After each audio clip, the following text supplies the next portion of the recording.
আসসালামু আলাইকুম মামা। মামা ওয়ালাইকুম সালাম। কি করেন?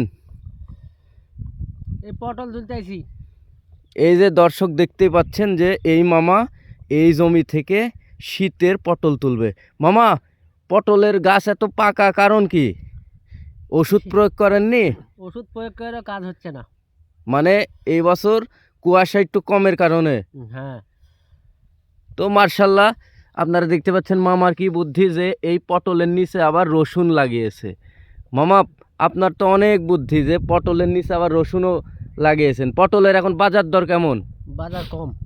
পটলের বাজার কম? বাজার কম। মানে শীতে পটল কম খাচ্ছে। কম খাচ্ছে।